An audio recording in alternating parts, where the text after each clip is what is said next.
It's just another night for Supernatural Girlz. Real stories, real answers to life's biggest supernatural mysteries. And now for another exciting interview with paranormal experts from this world and others. Here's your host, paranormal researcher Patricia Baker, on the one, the only Supernatural Girlz.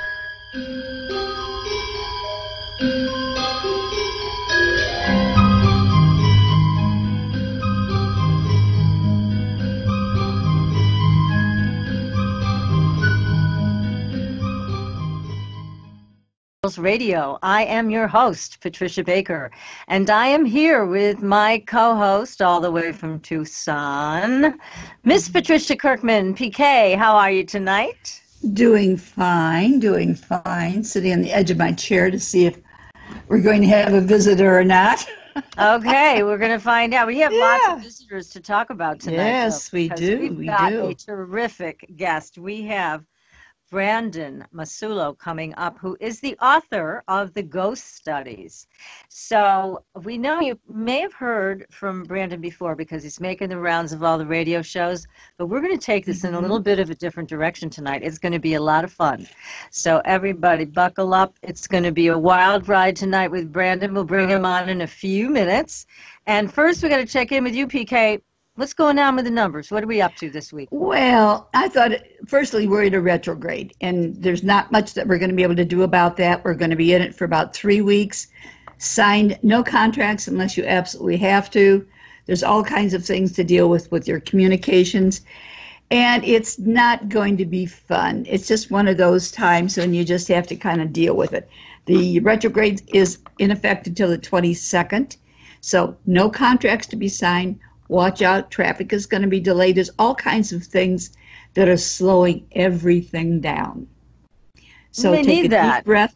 Well, yeah, except that don't buy any expensive equipment. Pay attention to the fact that nothing's going to work as normal. I need a new car, but I'm going to put it off. Oh, you have to. You wouldn't dare. I'm definitely following your advice. I'm going to put it off. And remember that there's that shadow period that before we go into it and right after we come out of it. So just be a little ginger with things until around the first part of January. Okay. All right. That'll make agree it a little to easier. Follow your advice. Now, you've got some special offers, so let's share that with everybody. Well, it's also on the Facebook page, but let's hear about it. If they're interested in getting a reading, I'm giving them a $50 discount on a reading between now and the 16th of the month. So if you're interested in getting a gift certificate for that special someone that you want to find out what their world's all about, give me a call or send me an email and we'll get it taken care of for you. All right. But the other thing that we were talking about is gifts. Yes. By the numbers. Yes. Oh boy, oh boy, oh boy. Because take a look at a person's birthday. If it's the 11th, it's a 2. If it's a 13th, it's a 4. So whatever the date is, on my webpage, you'll find gifts that are appropriate. But if a person's birthday totals a 1, they're looking for more unique gifts. They like special things or games or gifts that can be played with, kind of make you feel good, top of the line type gifts. If a person is a 2, they like gifts that are very sentimental or loving, and like a bottle of wine, favorite liqueur, something like that. If it's a 3, they want to be social, so give them things that, I call it fluff stuff, things that are, just make them feel good. Love things that are trendy or like perfume or things like that. If it's a 4, they're very practical, very down to earth. Get them something for the garden or some tools or some self-help type things. And if it's a 5, well, they like adventure, so anything to do with travel or feelings that make them feel good or that deals with the sensual side as well. They'll like that. Oh, nice. Okay. Yes.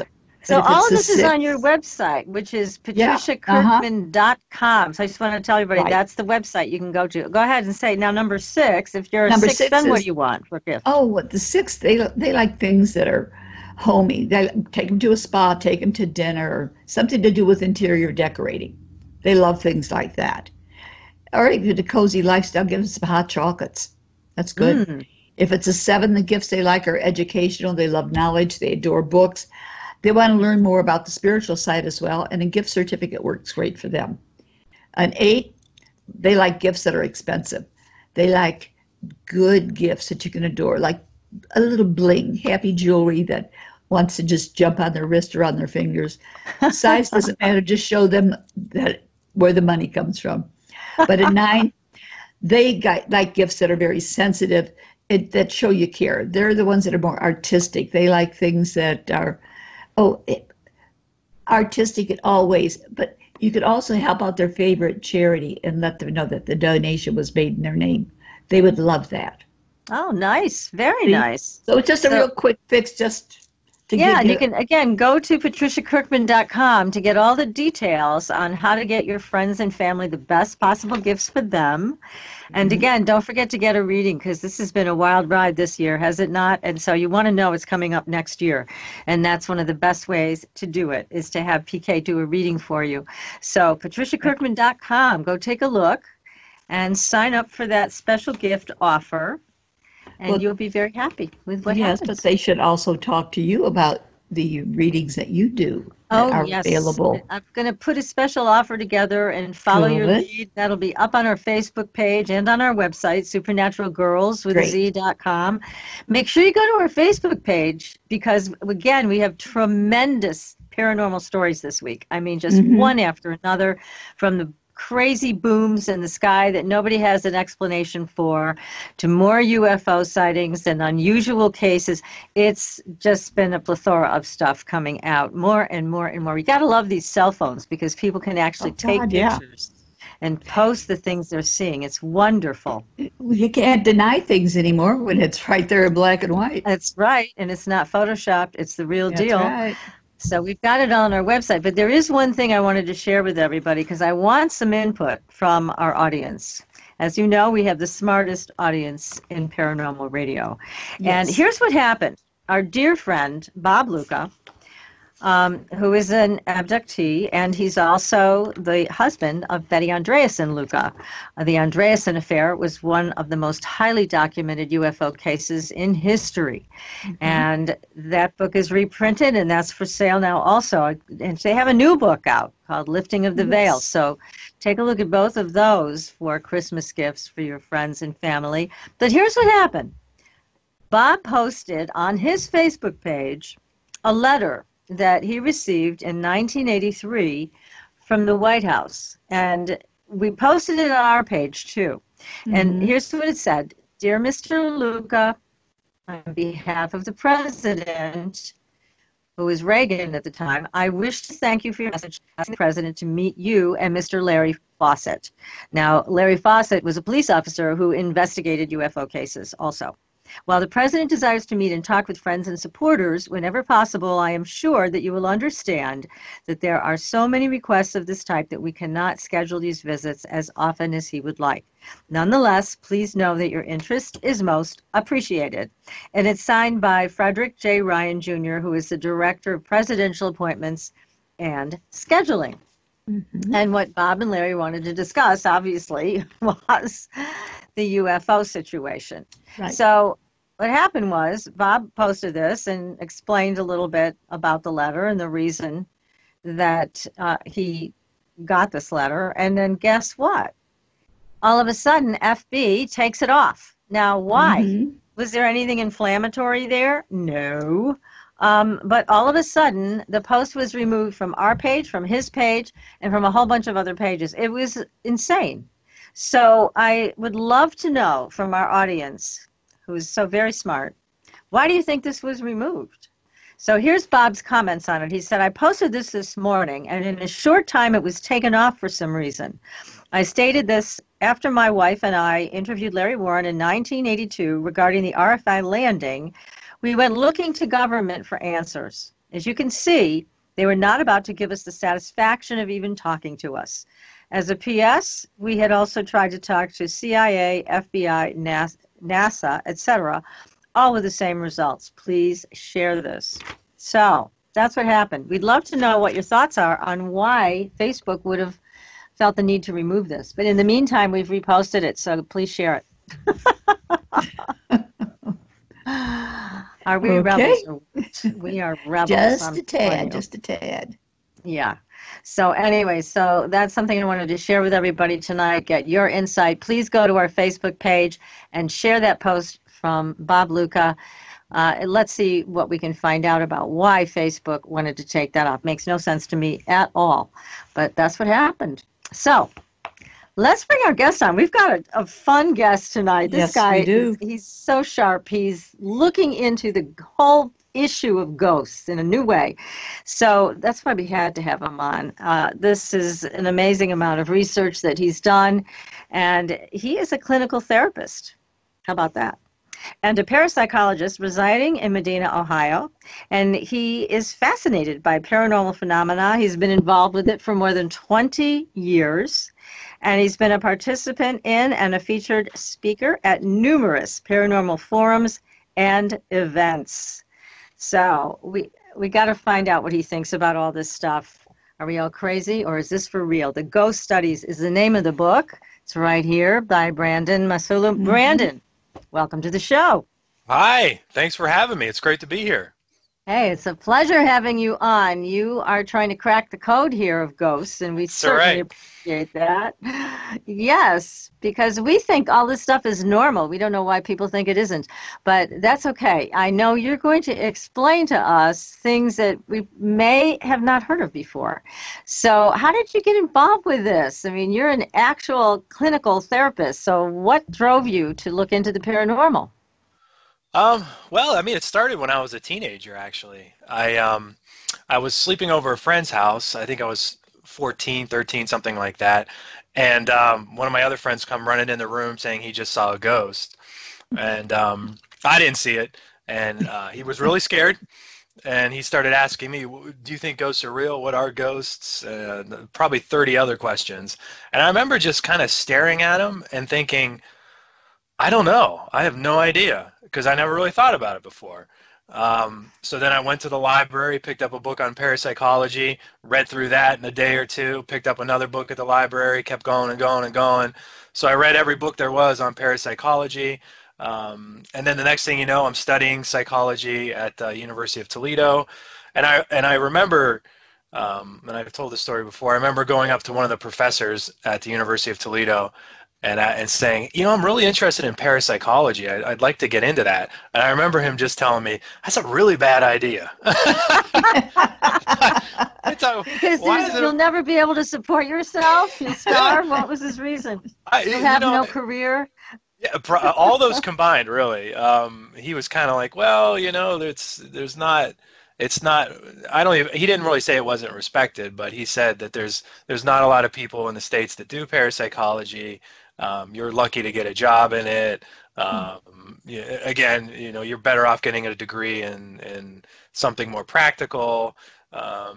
So, you know, I kind of took his advice because he was, you know, he's a professor. This is I'm a 19-year-old kid talking about ghosts and parapsychology, and this is a 40-some-year-old professor who's got all kinds of research in all the journals. So I was like, okay. So I did the clinical counseling thing for a couple years and did private practice, hospitals, substance abuse places, and then I was like, you know what, I really want to do this parapsychology thing. So then I applied and got accepted to the University of Edinburgh in Scotland, where I studied psychological research methods, and I specialized in parapsychology. And that's when I did my research at Haunted Location. My dissertation supervisor was Dr. Caroline Watt, who is the head of the Koestler Parapsychology Unit, and probably one of the most famous parapsychologists in the world. And that's really what started. I didn't have a cool experience when I was young. I don't have a cool story like most people do. I just picked up a book because I was really kind of curious. And then, fast forward 20 years, and now I got a book called The Ghost Studies. I would have never thought anything like that would have happened. Congratulations. That's great. Definitely. Now, did you find people in Scotland were more open to this? Yes, a lot more open. Everywhere you go in Scotland, whether you're going to get a sandwich or you're going to the store to buy a shirt, everyone wants to tell you how their place is haunted. Everything is haunted in Scotland. Oh boy! Well, I mean, that's so fun. Yeah, everyone's got a story, and everyone really wants to, talk about theories and everything like that. And academia is a lot more open over there too, because there's a lot of universities that have parapsychologists and parapsychology departments, as Mhm. opposed to the States where there's not really that too much. At least in colleges, there's not too many parapsychology courses. Matter of fact, I can't think of any. So the people are more open. Academia is more open to it. It's just a different environment. And I don't know. People ask me why that is. I don't know. I know anyone who's ever been to the United Kingdom knows that everything is old over there. Like Mhm. Hmm. University of Edinburgh was founded in like 1576. Like Right. Oh my Darwin. God. Yeah, Darwin went to the University of Edinburgh. So, Oh and wow. the States, our history is really only, 200 some years old. So we don't have Right. all those Right. stories and all the castles and all that stuff. So, I think maybe that plays a little bit of a role in it too. Yeah, exactly. So now you've taken on a fascinating subject, which we love, which is ghosts, and you were Mhm. answering some questions in your book about why some people see ghosts and why some people do not. Mhm. So I know you've come to your own conclusions about this, and please enlighten us. What do you think causes some people to see them and have experiences and not others? Well, one of the research that I did overseas or at the University of Edinburgh was on a thing called environmental sensitivity and paranormal experiences. So I really believe that people who are classified as environmentally sensitive are more prone to have ghostly encounters. Um, so let me just kind of explain what environmental sensitivity is. Yes, Um, please. Mhm. yeah, because I think things can get a little confusing with the word sensitivity. But basically, it's sort of an increased. It has nothing to do with psychic abilities, but rather something pretty simple and concrete, such as sort of the ability to taste, touch, and smell. Um, so environmental sensitivity is not psychic sensitivity. Those who claim to be psychic are obviously like they could communicate with the deceased, Chip Coffey, Sylvia Brown, John Edwards. Environmental sensitivity, these people are just affected by the surrounding environment to a higher degree than the normal population. So we all, and you guys, everyone here could really attest to it. We all are affected by the environment differently. My my experiences in the world are different than PK's and Patricia's experiences in the world. I smell things differently. I see colors differently. I experience the environment differently. There's some individuals who are more than others than the general population that just are more attuned to the environment than everyone else. They taste foods better, if you want to say it like that. Super tasters, sometimes they're called. Um, Hmm. smells can be overwhelming to them, like fragrances can cause rashes, fibromyalgia. They tend to have migraines. So what research really points is that these people who are really sensitive to the environment and environmental stimuli have way, way, way, way, way, way more paranormal experiences than the general population. And I think those who are environmentally sensitive, 70% of those who are environmentally sensitive have paranormal experiences, which is a pretty big number. So my thoughts were, why are they having more paranormal experiences than everybody else? And, I don't really have a definitive fact answer for that. I think that it more has to do with if they're more sensitive to the environment, and ghosts or apparitions or ghostly encounters have to do with sort of the environment. Maybe those who are more sensitive to it can pick up on these things in the environment better than everybody else, which makes them more prone. Hmm. So it makes it a little easier for them as opposed to others. But what about then the emotional component? Because you also get into that in your book. How does that fit in? Well, emotions have been linked with paranormal experiences. Gosh, since the 1800s, crisis apparitions, deathbed apparitions, they tend to happen so crisis apparitions are like if you're sitting at home on a Wednesday night and you're ready to go to bed, and then your son pops up in the corner, or your son pops up in the room, and he's he's drenched in water, and he's got a cut on his head, and he says, "I love you, Mom." And then you find out the next day that he had slipped off a bridge, hit his head, and drowned in the river, right? So, it's kind of like this happened at the same time you were having this crisis apparition of your son. But and deathbed visions are sort of the same thing. But these spontaneous cases are sort of a wealth of information for parapsychology. But what we find is that when people are in emotional states like overwhelming depression, they tend to have more. At that point, it's more correlated with having a ghostly encounter. And that's been going on pretty much since the 1800s. Some of my theories and thoughts are that I think life-threatening events, crisis, trauma is sort of the catalyst or the first step in a process of having like a paranormal experience. So let's use the example. Let's say I'm walking on a bridge and I trip and fall and I hit my head and I'm in the water. I'm probably going to be pretty overwhelmed with a lot of emotions, right? Yeah. Hey, I'm dying. This might be the end. I'm going to be scared. I'm going to be fearful. I'm going to be sad. I'm going to be all these emotions. So that's sort of the switch, the catalyst.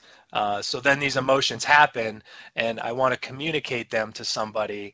And then somehow I communicate them to my mom, who's 2 states over, through this this telepathic distress signal that I sent them, and then I show up in her bedroom covered in water and so forth. But the start to that whole process is the emotional part, the life-threatening event, feeling like you're dying, wanting to communicate, all that stuff. That's sort of the start of all my theories. And then I think that emotions trigger a lot of internal bioenergetic stuff, if you want to call it like that.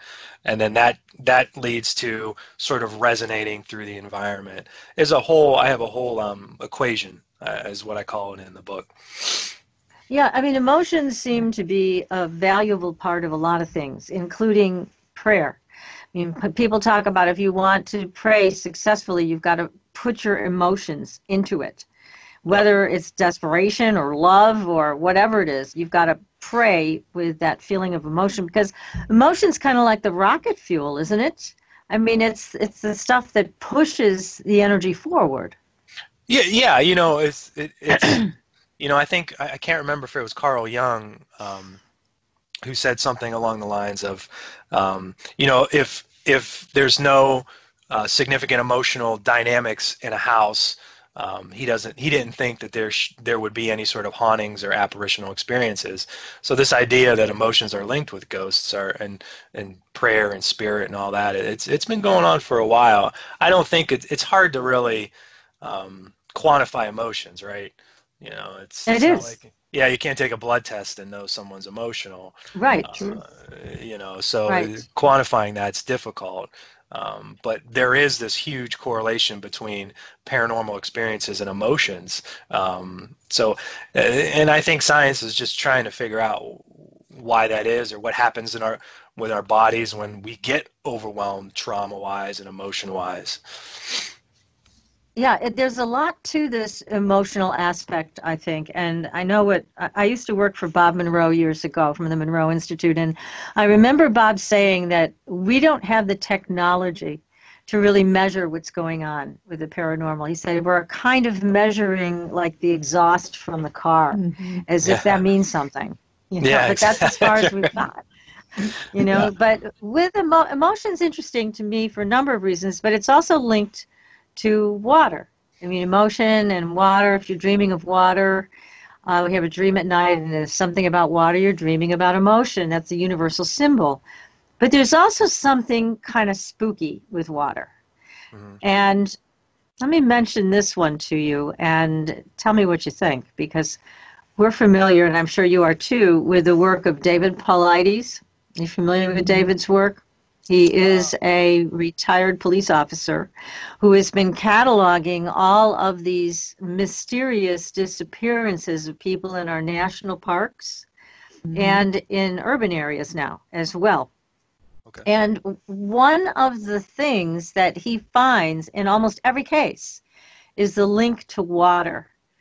And the bodies are found in water, or the people disappear from a place near water. I mean, there's always something intense around this water thing.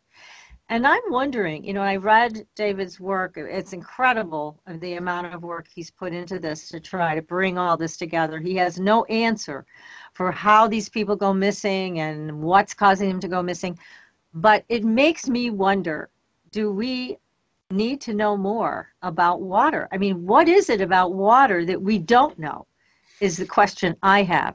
Is there something electrochemical about water that we're missing completely because we're focused more on the electricity or the biochemical stuff, but we're not paying attention to what water really is? I mean, we're mostly made up of water, right? What is it, 97% or something crazy like that? But there seems to be, to me anyways, something paranormal that goes on with water. And again, what brought it to my mind was reading your book and also keeping in mind David's work with these missing people. There's something very mysterious here that we have yet to figure out about water, in my opinion. What do you think about that? I don't know what I think about that. I know there's been a lot of I think studies on I can't remember the person's name. I think he's in Japan or something like that, about how water crystallizes. There's some sort of okay, you know what I'm talking about, right? I can't remember off the top of my head. There's a movie that shows it, the different stages of it. Okay, right. Okay. And what is people think different if they're happy? Water crystallizes differently or something like that? Yeah, in a much more beautiful pattern. Yes. Right. Yeah. So that's a good example of how people's emotions affect the things that are around us. Water being specifically one of those things. So I think that throughout time, water's had this sort of mystical element to it, if you want to say that. But I don't know his work too well, I'll be honest with you. I'll have to look that up and read a little bit. Yeah, you'll find it fascinating, yes, Brandon. It is. Yeah, you really will. And you may be able to put some pieces together that are definitely missing. And I think that are missing, pieces are missing. Yeah, I've heard that before, though. A lot of people, correlate paranormal experiences or haunted locations to be closer to bodies of water or streams or rivers or something like that. Yes, yes. But I'm not much in the geology or all that stuff that goes on there, unfortunately. So I haven't really looked into that as much as other areas. But I always love reading new stuff, so I'll have to write that down here and check that out. Yeah, because I think we're onto something here about the power of water within our own bodies and how that contributes to the paranormal phenomena. It may actually be the highway for a lot of these things to happen, and it's something that we so take for granted. I don't think we understand the depths of the power of it all. And certainly if there are interdimensional beings or other creatures that know how to use it, which is my guess, we're far behind and we need to do some catching up, because these things are using water and they are making people mysteriously disappear into other dimensions or wherever the heck they're taking them, never to be seen again. So it's quite an interesting phenomenon, and I think there's a link between that and your work. So that's why I'm bringing this to your attention. What was his name again? David Paulides, Paulides. He's done a number of podcasts. We've tried to get him on the show, but I don't know. He just doesn't seem to like doing shows with girls. He doesn't know what he's missing. Well, it's lovely, David, if you're listening. Yeah. Thank you. We'll see if we can get him on. Yeah, Yes, again, I think there's a link here for you. So that's why I wanted to be sure to bring this up. There's some power there that we don't understand. There's some power here that we're absolutely missing. And I think it's a link for you. And I think that's something, it's important, and you bring up this topic, but I think it's important to say this. I think everyone, I was an ardent skeptic for, I don't know, 10 years or so. When people would tell me ghostly encounters, I would just be going over my head ways to debunk what they're saying. So I wasn't really listening. I wasn't open-minded. If it didn't fit in my little screen or my little bubble, I was just like, they don't know what they're talking about. I have a degree. I know what I'm talking about. But that kind of attitude doesn't get you very far. It keeps you closed-minded. Exactly. And you just look for confirmation bias, and you just get caught up in a lot of that. You absolutely do. I'm going to have to interrupt you because we're going to have to take a very short break, and we're going to get back to this and other things from your book, The Ghost. Here it is, right here. The Ghost Studies, everybody. A great book by Brandon Massullo. And you're listening to Supernatural Girlz Radio, and we will be right back.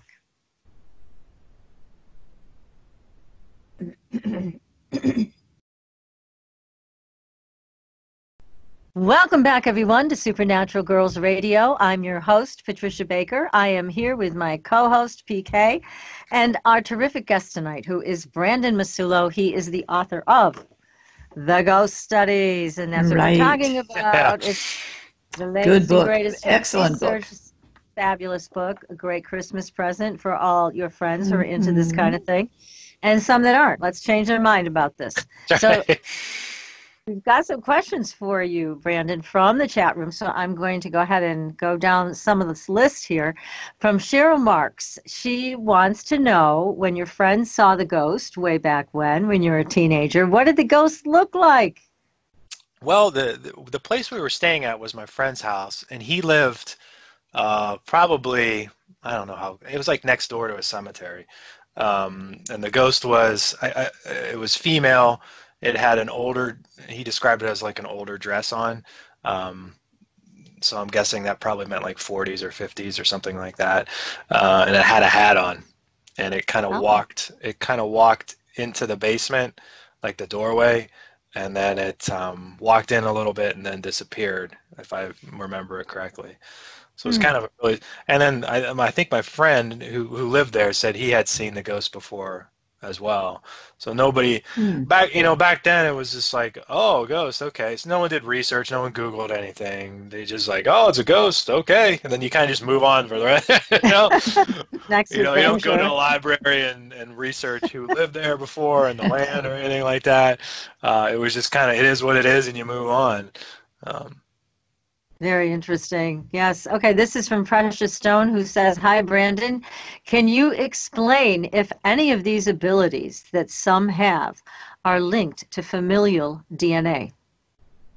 Yeah, actually, there is, because we talked about environmental sensitivity. So there's the strong genetic link in environmental sensitivity. So if your mom was very sensitive to the environment, chances are you're very sensitive to the environment, and then your kids will be very sensitive to the environment. So you could actually see the sort of that genetic link handed down in these sensitivity to all this environmental stimuli going on. And as I said before, those people who are really sensitive are more prone to paranormal experiences. So you could see that there is a little bit of a coordination between people who are more prone to ghostly encounters. It's tough with psychic sensitivity to see if there's a genetic link. My guess would be probably 100% the same thing. I think that it's genetic, it's passed down. It's like eye color in a way. If my dad's good at basketball, there's probably a high probability I'm going to be pretty good at basketball or sports. And I think psychic abilities probably are the same thing. Yeah, I think we would agree with that, absolutely, because all the people that we've interviewed on the show, they always talk about this their mother had it, or their grandmother had it, or somebody had it, and also it comes out a lot with UFO abductees, that if one person was abducted, then they often have stories that in generations past this had gone on. So, and I hear about that from people that have done the hypnosis for abductee subjects, that they find this with family members over and over again. Huh. Yeah, and that's one of the things now that I'm kind of, because I was sort of behind the scenes for a lot of years. I never really came out in public. I was doing my research, and I was in the closet watcher. Yeah, that's right. So now I'm out at paranormal conferences, and I'm out on radio shows, and I have a website and all that. So I'm finding more and more people are sort of like, I always thought there was sections, like there's cryptids, right? That's one place. Right. And then there's aliens. That's another place. And then there's ghosts, and that's a third place, right?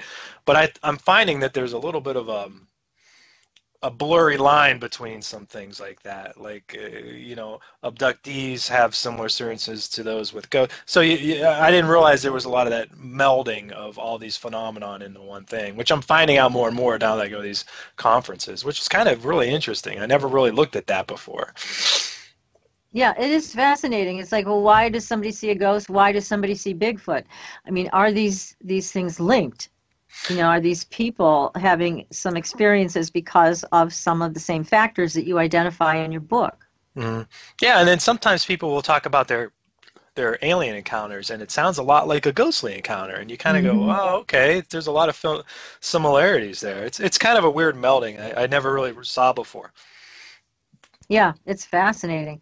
And this is from Carrie Remington, who's asking, I would like to know if a professional like you can rule out if someone is not just plainly insane when they claim to see ghosts. Oh, yeah. Well, I will say that I can I rule out if someone's insane. I feel like I do it every day.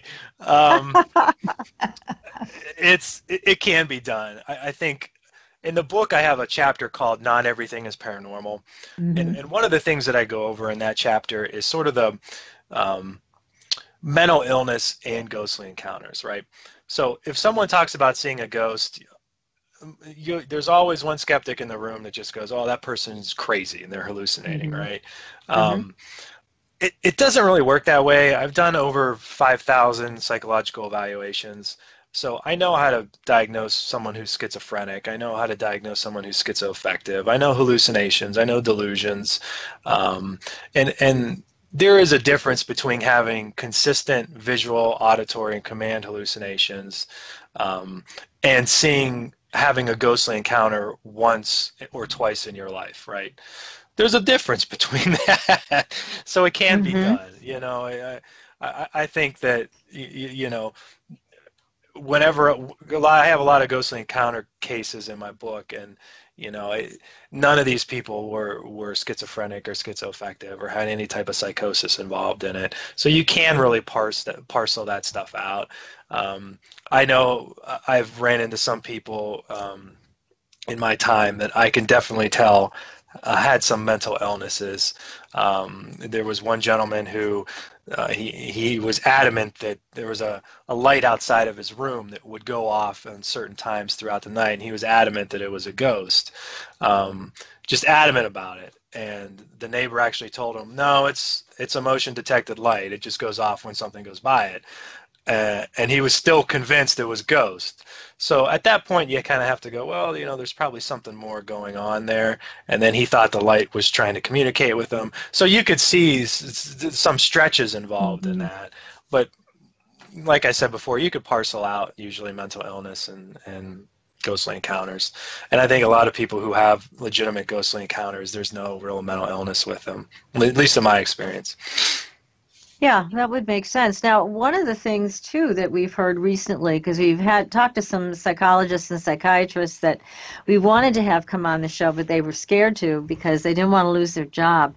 But what they're saying is that there is an entire group of psychologists and psychiatrists that now feel that some, not all, but some of the schizophrenics and some of the people that have been diagnosed with mental illnesses are really seeing things and hearing things that are there. They're just in another dimension, and they can't. What the problem is, they're telling us that these patients cannot sort out this other dimensional experience from this reality, and so that's what makes us diagnose them with a mental illness. But in fact, what these psychiatrists and psychologists are saying is they're not really insane. They're seeing something in another dimension and they're reacting to it. And so it's a very fascinating change over. Yeah. I would listen. Professionals are thinking about this. I would tune into that show if you can get someone on to talk about Oh, that. That's right. believe me, we're trying, but Yeah. you know what the stigma can be for somebody in traditional psychiatry or psychology. So that's been their holdup. I said, you don't have to even use your real name. We don't care. Just, we'll disguise your voice, Sure. just come Yeah. on the show, because it is a fascinating possibility that these people aren't insane, but they really are seeing into other places that we can't see normally. So it's an interesting thing. Now there's another doctor, though, that Dr. Gallagher, I don't know if you've heard of him. He was doing exorcisms, and he is a firm believer, I believe he's a psychiatrist, and he's a firm believer that demons, etc., are in fact real. So he's in the process of writing a book now. We're going to definitely have him on the show because, again, it's a totally different perspective. He's not a Catholic priest. It's not a part of a religious experience. What this is a doctor who's saying, yes, these people are possessed, or yes, these people are being attacked by real entities. And so, again, there's a whole changeover that's happening in the way we think about this. Yeah. But speaking of demons, have you come across people that have had experiences with the negative side of this? I haven't really had anybody talk to me about demons or anything like that, and that's kind of really one of those things that's sort of outside my realm of expertise, if you want to say something like that. I've dealt mainly with just ghostly encounters, sense of presence, apparitions, auditory, like hearing things like rap sounds, smells, perfumes, things like that. I really haven't gone too much down the demon route. With my training, I still, the possession, exorcism, there's a lot of similarities between that and like schizophrenia. So disorganized speech, flat effect, auditory, visual hallucinations. So someone speaking in tongues is disorganized speech in a way. So, it's kind of tough, even pseudo seizures, like convulsions, things like that. I've seen people in the emergency room who aren't having actual seizures. They're just seizures brought on by mental illness, if you want to say something like that. So I try to stay away from the demon part of things just because there's too many variables associated with that I don't think you could really pin that down. And I haven't, I really don't know what my thoughts are on demons. I really haven't gone down that rabbit hole quite yet. I don't know. So I usually just stay away from that type of question and everything like that.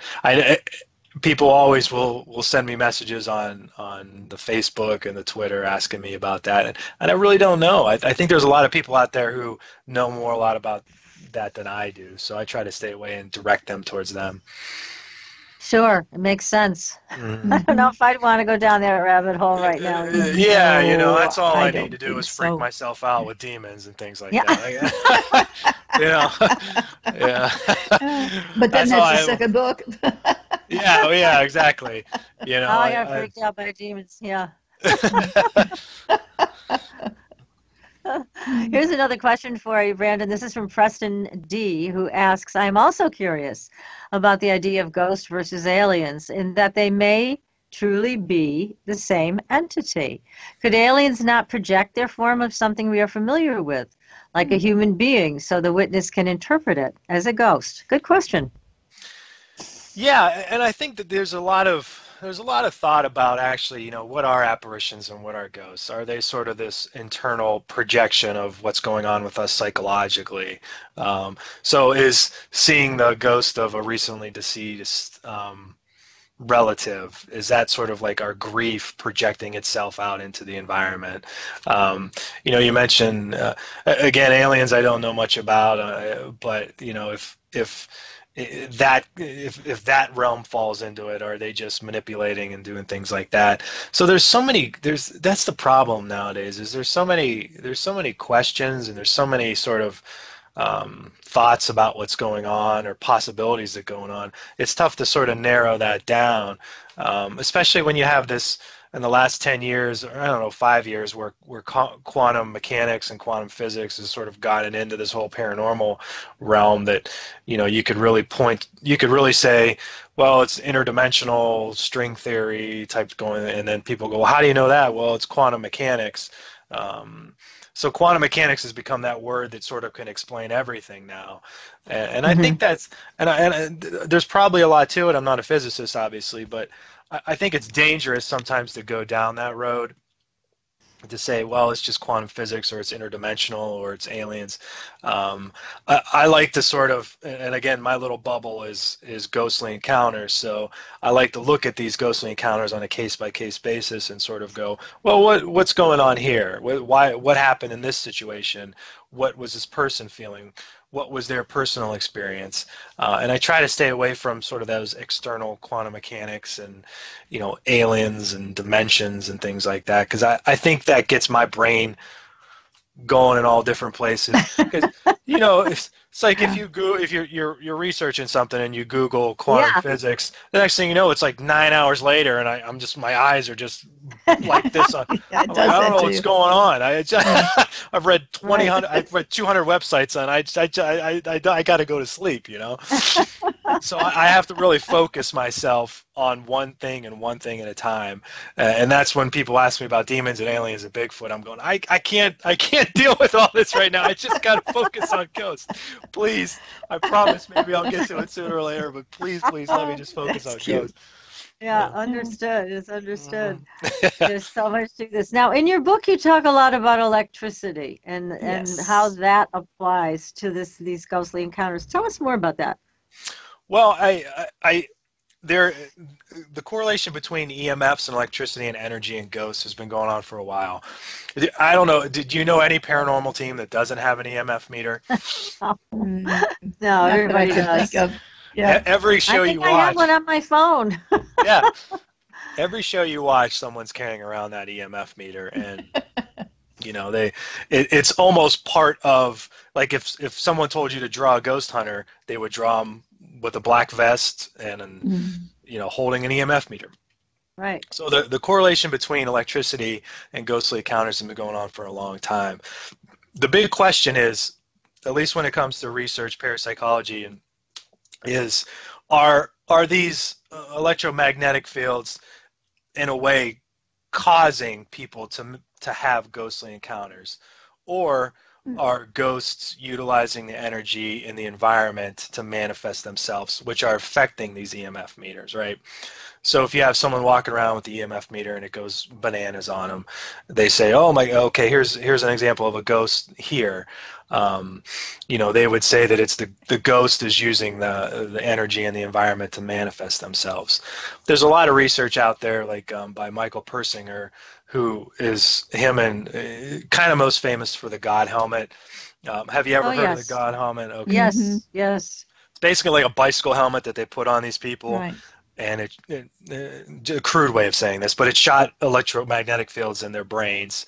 And while they were doing that in a laboratory, people started having this sense of presence. They started seeing visual apparitions. They started having all these haunt-type experiences. So they were actually inducing haunt-type experiences in a laboratory through EMFs, right? And then they took that a little further. So they went out into the field and they found that things such as clocks by the bedside were causing these very erratic and complex electromagnetic fields, which were causing people to have ghostly encounters. So it's like misinterpreting things. So, if I take a bunch of LSD and I see ghosts flying around, are those ghosts? Probably not. It probably has something to do with the LSD that I just took, right? I would guess yes. Yeah, so there's a reason or an explanation for that. So the same thing with EMFs. Maybe EMFs, if they're erratic and fluctuating, are causing these ghostly encounters.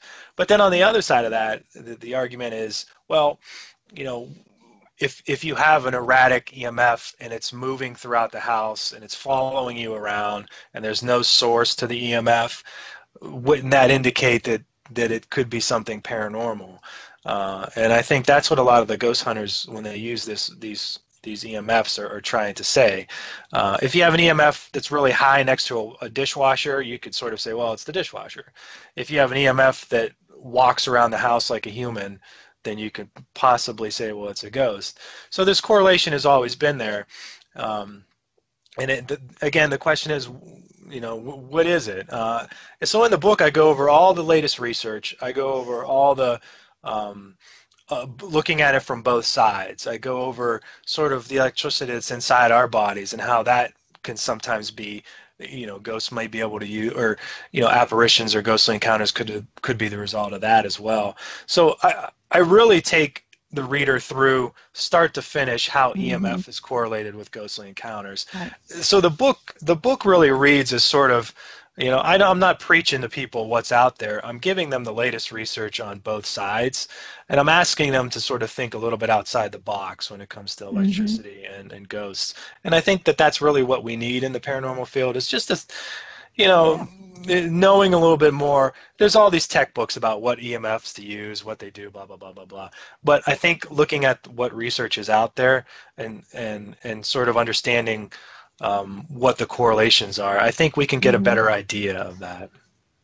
Yeah, your book explains a lot. Now, with electricity, we're water, but we're also electrical as beings. And one of the things I've noticed is that some of the people that I've known have been very, very talented mediums who've gotten critically ill.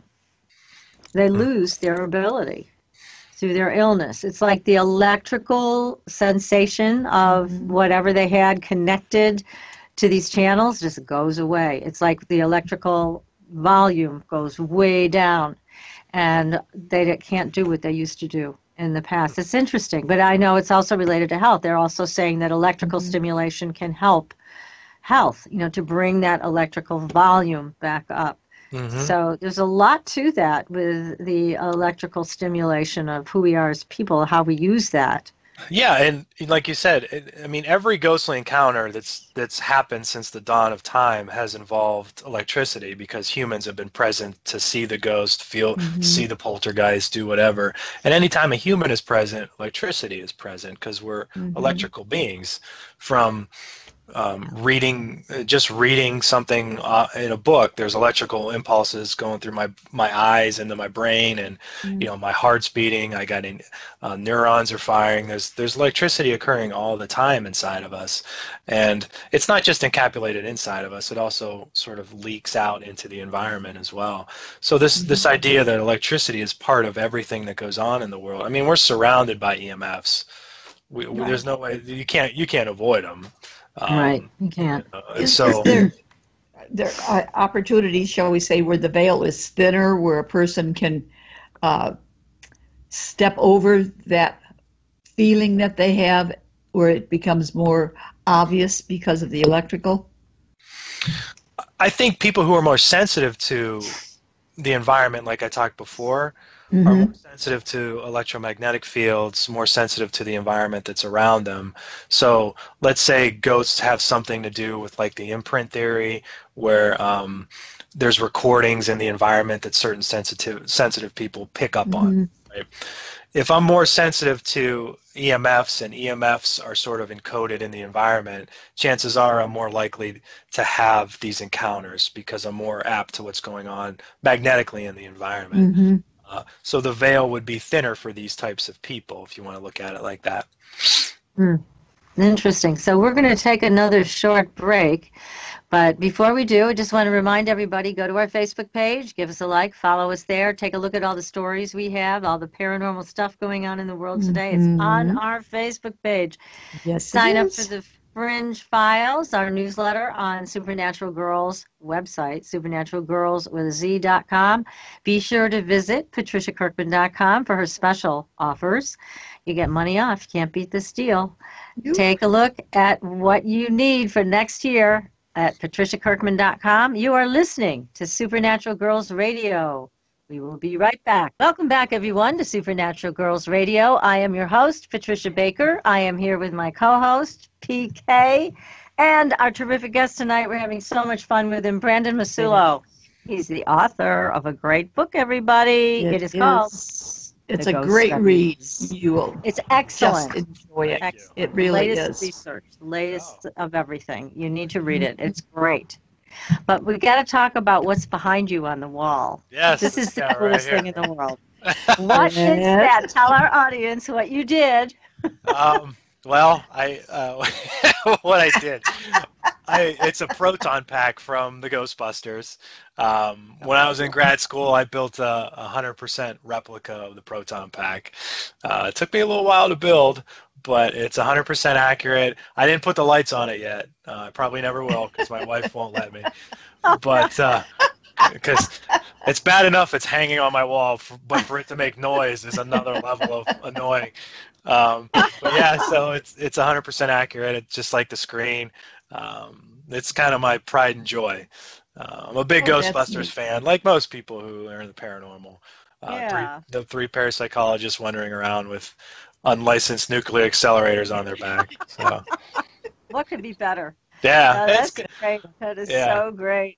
Well, here's an excellent question. This is from Denise Clark Kress, and we want to know the answer to this. What is your favorite ghost case? Oh, gosh, that's a tough one. That is really a tough one.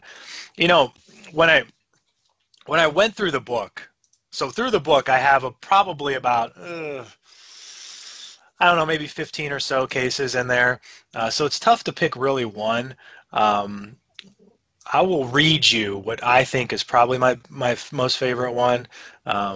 So let me pull it up here. Now, if you don't mind, I can go ahead and read it to you. Yeah, please. We want to hear which one you like the best. That's what's great. You know, to me, reading ghost stories and hearing ghostly encounters are probably one of the most.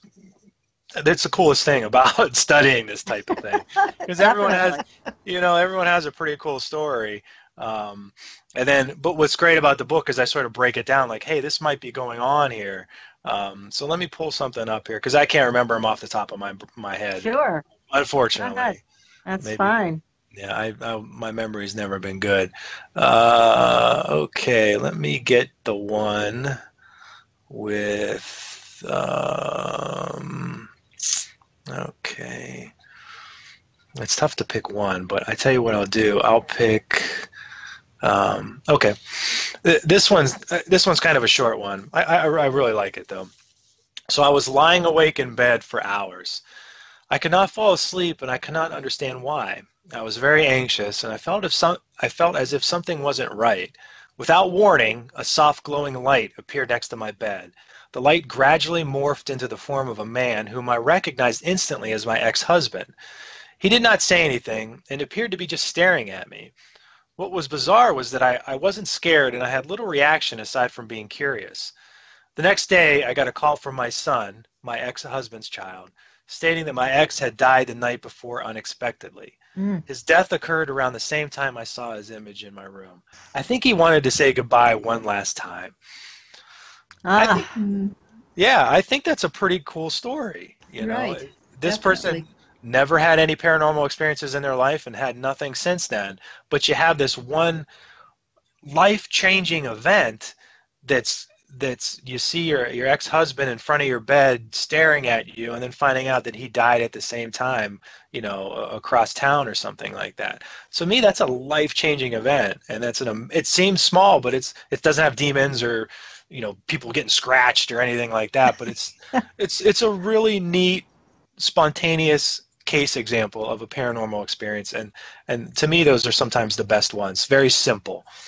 Right. Well, and it's a very touching moment because clearly this was an ex-husband for some reason, but yet he came back to say, as she thought, goodbye one last time, and she wasn't afraid, as you read in the story, that she was curious about it. So, you know, that's again a peaceful kind of experience, which is nice. Yeah. There's nothing horrible about it. It gives you a positive feeling. It sort of makes you say, "Wow, afterlife. There's something going on. There's something amazing in this world that, you know, science really hasn't been able to explain quite yet." And I think that's really, really cool. And so I have a lot of those types of stories in the book, and I didn't want it to be boring research the whole time, so I like the stories that are part of it, and a lot of them kind of are, just like that, positive sort of experiences. And I Which think is wonderful. Yeah. there's some terrifying ones, and ones where, one where an animal dies, unfortunately, but it's I didn't like that one. That was sad. I know. Yeah. I know. You have to show the whole thing. That's right. I think it's important sometimes to. I think pets they're so much part of our lives. I'm a big dog person. I have a dog that's my life revolves around her, and I always was. Growing up and even going through college, it was like, well, animals don't possess the cognitive functions that we do, so they can't have these experiences, blah, blah, blah, blah, blah. But I think that, we really are connected to our pets, and, we sometimes, if they're in danger or if they're dying, I think that there is some sort of communication between the two of us. I agree completely. And I think we underestimate our animals, and they are not, they are on our level. I know Native Americans have said we don't know anything like what animals know. Animals know more than we do. I have a story to tell about this. Thank God it wasn't about a death of a pet, which is too devastating for me to talk about. But this is an interesting story when we were looking to get a Shih Tzu puppy. And we had been to see the puppies at this woman's house. They were all purebred. They were beautiful. My husband bonded very well with one of them. And as you know, my husband's a non-believer in all of this stuff. But what happened was one morning, both my husband and I woke up, and we had almost exactly the same dream. And in the dream, this puppy came to us and said, "You need to take me home now, because there's something wrong with the wood stove." Now that was my dream, and that in my dream the place burned to the ground. I'm a little more dramatic than my husband, so just a tad. My husband had a very similar dream, but the house doesn't burn to the ground. But he's there and he's looking at the wood stove, trying to figure out what's wrong with it. So I said, "This is too unique," because my husband never remembers his dreams. So I called the woman. I said, "I know the puppy is a little too young for you to release to us, but we want to pick him up anyways." He was 8 weeks. They usually don't like to release, young dogs, small dogs like that until they're 12 weeks old. But I said, "We're responsible pet owners. We'll do everything to make sure he's taken care of." So we brought him home early. And a few weeks later, I called her up to see how the other puppies were doing, if they had all found homes. And she said, "Oh, my God, I had the most terrible thing happen with the wood stove. And the wood stove backed up, and they almost had a fire, but didn't. And all the puppies got sick. They had to be put on antibiotics and a whole big Megillah." So anyways, there's a good example. Exactly. That puppy reached out to us. He knew something was wrong, and he needed to get out of there sooner instead of later. And luckily, we listened to what he told us in the dream, and we got him out of there in time. So I think we underestimate these little creatures. Sure. I think we do too, and I think that there's a lot of things we could, they're not distracted by all the stuff that weigh us down, so they're a little bit more perceptive to everything that's going on in the world. Right. In the book, I have this one example of. It was taken from like the 1860s. It was from The Phantasms of the Living, which was a book that was written late 1860s about Bob the dog. And yes. Yeah. So, this is, obviously I wasn't in the 1860s to get this, but from the book, I pulled it from this Phantasms of the Living book. So in this example, the gentleman wakes up one night and from a nightmare, and what in the nightmare what he sees is like he senses an awful oppression and a terrified struggle for life, like the act of drowning in water would possibly involve. And he dreamed that his black retriever was named Bob was laying on his side in the water of some kind. And in this vision, the dog was trying to speak to him in words, and he was transmitting to him through his mind this idea that he was dying, and then he kind of woke up. And his wife was like, well, "What are you doing?" And she was like, "You were making all these weird barking noises and all when you were sleeping." My God. So not only was he getting this sort of telepathic message from his dog, but somehow he was almost trying to like talk to the dog back, like he was barking and making dog noises. So there was some sort of communication happening. Obviously, the next day, unfortunately, the dog was found in a river or something like that. But you have this idea where this dog has this emotional, life-threatening event, and he somehow was communicating this to his owner.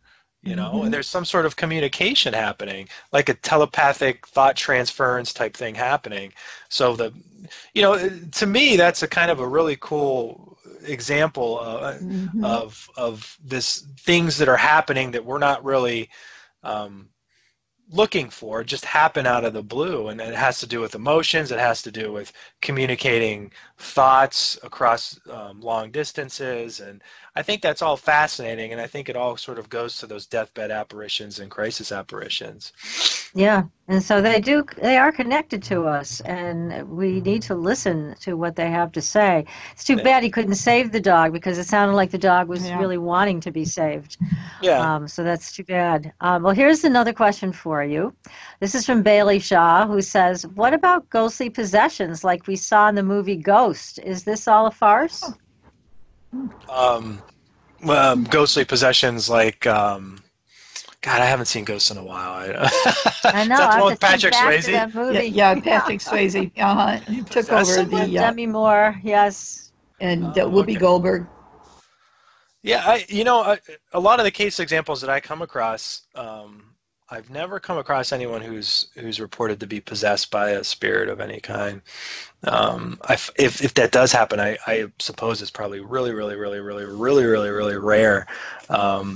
So I've spoken to many people in the UK and here in the States as well, and I've never come across anyone who's talked about possession. So usually if I don't talk about it face to face with somebody, I don't really talk about it too much. So unfortunately, I can't answer that one too much. Sorry. Yeah, that's okay. Yeah, I mean, it's okay to say. It's okay to say I don't know. Yeah, that's right. I'd rather have you say that than make something up, right? Yeah, that's the thing. I've gotten good at saying I don't know. Yeah. Sometimes people will ask me about Bigfoot, and I say I don't know anything about Bigfoot. I don't know. It's okay to say I don't know. I going to some of these paranormal conferences.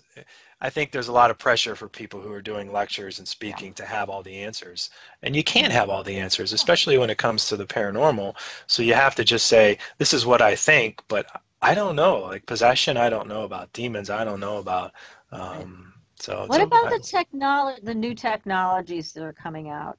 I have heard some remarkable experiences with some of the new technologies. So instead of getting some little garbled EVP, they're getting full conversations with people that have passed over in the voice of the person who passed. Have you had any experience with that? No, unfortunately not. I've been going on a lot more ghost investigations. In fact, this past weekend, a team had invited me to the Collingwood Arts Center in Toledo, Ohio, which is a pretty old building, and they used all the spirit boxes, and they used a lot of the latest stuff, and nothing really came across. So I've heard about this technology, I've heard stories about it, but I've never had any sort of firsthand experiences about involving it actually working or something that was abnormal. So I always tell people I'm open-minded to anything. So I go to these investigations if somebody asks me to go. I sit in the dark rooms and I listen to them try to talk, and I'll ask questions too, just to sort of be part of it. But I've never had that paranormal experience, like seeing a full apparition or having something bizarre like that happen. So I'm open to that. So I don't want people to think that I'm closed-minded. But I haven't had anything like that. But a lot of the new tech out there, the ghost boxes, God, I can't even keep up with a lot of the tech that's out there. You know, they have a lot of this evidence on YouTube and things like that I watch and I listen to, but it's tough to really, and may sound horrible to say, but it's tough to believe it unless you're actually there. Mm-hmm. You know, it's like these pictures, you know, there's pictures are popping up and they're like, oh, that looks like a ghost. And then 2 weeks later, it's a ghost app that someone just made up. And, you know, so it's like, unless I'm there, it's hard for me to believe it. Yeah, it's really frustrating, I think, for people who love the paranormal to have to sort through all of the things that people kind of fudge their way through. I wish they would stop doing that because it just muddies the water so much, and we'd prefer it if people would just post their real encounters and not try to Photoshop it or whatever they're doing that makes it questionable. Yeah, and now it's almost like you know, maybe 10 years ago when I was going through Facebook, I'd like, a real ghostly picture, and I'd pop on it. Now it's like happens 30 times a day. I get something on my Facebook saying, proof of ghosts. I'm like, okay. And then 2 hours later, proof of ghosts. Okay. And I'm like, it's constantly happening, you know? So, like you said, it muddies the water. It makes things a lot more challenging. Whereas, you know, back in the 70s and 80s, if there was a cool ghost picture, it was just, you know, this one picture circulated for, you know, forever, like the Gray Lady or whatever else was out there. Yeah, that one did go around forever. But I just wish people would stop making stuff up and let's stick to what they really find, because people are finding some really cool things. And we'd love to be able to see them and enjoy them. But some of the recent technology that I've heard is absolutely mind-boggling, and we're hoping to get more of these folks on our show so that we can demonstrate it to our audience and they can actually have a live experience. Like you said, it makes a big difference when you're there and you have this experience yourself. So we're hoping to get some of them on in the next couple of months. And here's a question. This is from Tom Rader. Hi, Brandon. Do we all become ghosts, like a piece of matter or energy that can never truly be destroyed? No. I'll just leave it at that. Sorry about that, Tom Rader. Question answered. Hoping for more positive answers. No, what I think, and in the book I go over this a lot. I'm a big proponent of consciousness and consciousness existing outside of our physical brains. So a lot of time in mainstream science, the idea was that consciousness is a part of our brain, right? So we're like robots in a way. Once the body shuts down, then we cease to exist, and there's nothing more after that. But within the last probably 5 years or so, there's this idea that consciousness is not just located inside our brain, but it's actually external. Sort of like so these near-death experiences, it's more like it has to do with consciousness. So if the idea that consciousness, our self-awareness, who we are, is not located internally and is external, that opens the door to this idea of near-death experiences, reincarnation, psi, ESP, those types of phenomenon that are out there. So I would say that consciousness probably plays a role after your body ceases to exist. Consciousness may hang around for a little while. Now, how long it hangs around, I don't know if it's 2 minutes or if it's 2 years. I have no idea. There's people who have near-death experiences who can describe after they die what's going on beneath them. That's sort of this idea that consciousness has left the body and it's still able to sort of understand what's going on. And then when they're brought back, obviously consciousness goes back to the body and sort of resonates with the mind again, and then they remember that type of thing. So, you know, maybe when the body ceases to exist, consciousness is still sort of floating around there.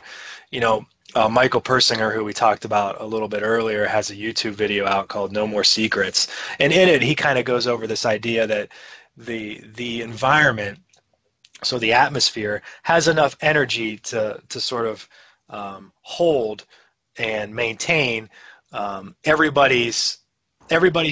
human that's ever lived, their thoughts, feelings, and emotions in a way. So if this idea that that those are sort of hanging around in the atmosphere and we can sort of link into them, that opens up the possibility to a lot of things. So this idea, and this is actually flowing in the mainstream science a little bit more. There's a lot of neuroscientists, neuropsychologists who are saying, you know what, maybe we were wrong. Maybe consciousness is not part of our brain. Maybe it's external. And like I said before, that opens the door to a lot of things. And to me, that would answer the question that the person had asked. Yeah, it's an interesting question, and I mean, I heard one explanation of death, which I think is the best one I've heard yet, where the person came through a medium and said, well, it was like I was sitting in this chair over here, and then I died, and now I'm sitting in this chair over here. So, that's how simple it is, and it's a great explanation, I think.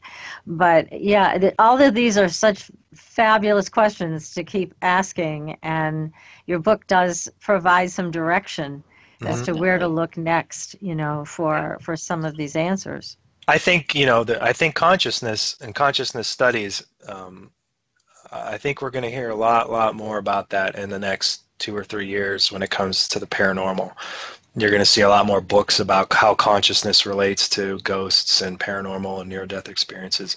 So you're probably going to get a lot more people on this show who are going to be talking a lot better than I will. So I think that's really where the field is shifting.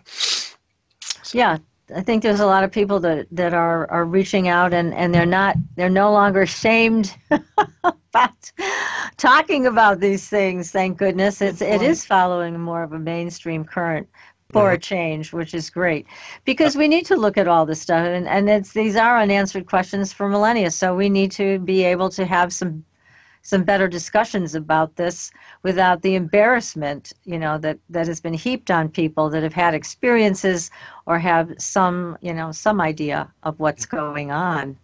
But, with consciousness, let me just mention one more thing. Some of the best remote viewers and mediums I've ever met have had tremendously traumatic early lives. And it seems like one of the things that all of that traumatic emotion has done is it's allowed them a non-local consciousness, so they can separate more from their physical reality and take their consciousness other places. So I think there's a lot to be said for that. And we've had some healers on the show that had horrible childhoods, but somehow were able to manifest these amazing gifts, and again, from non-local consciousness. So anyway, it's just, we love this stuff, and we love having you on the show, Brandon. Yes, it's great. And the book is wonderful. It really is. It was a joy to read. Very interesting. It is. Yes, it's great. And I think it's good for anyone who's interested in the paranormal. So that's paranormal investigators, or just people who just like ghost stories. But I think what it does is it really it provides the most up-to-date research. It provides all the past theories, and it gives a couple of new theories. So it's going to explain what's going on with these crisis apparitions, these deathbed visions. It's going to talk about how what's going on maybe with hauntings. It's going to talk about the relationship between mental illness and paranormal stuff. But I think it's important to know that, because a lot of people will ask me, are you a skeptic or are you a believer? I definitely lean more towards the idea that paranormal phenomena, ghostly encounters, are genuine. So, I think that a lot of people find comfort when I say that. So I always like saying that. I don't want to say, I don't want to hide behind the research or anything. I think there is a lot out there that says that these encounters are 100% genuine. Yes, they are. Well, thanks again, Brandon, for a great show. We really appreciate it. We'll be back next week, everybody. We have white spirit animals to discuss with everybody. We will be doing that. And I want to again welcome our new advertiser, Astridian. We'll be talking more about their products next week. They are on the website. Check them out. Yes, Astridian.com. Until then, we will see you on the Blue Highway. Good night. Good night.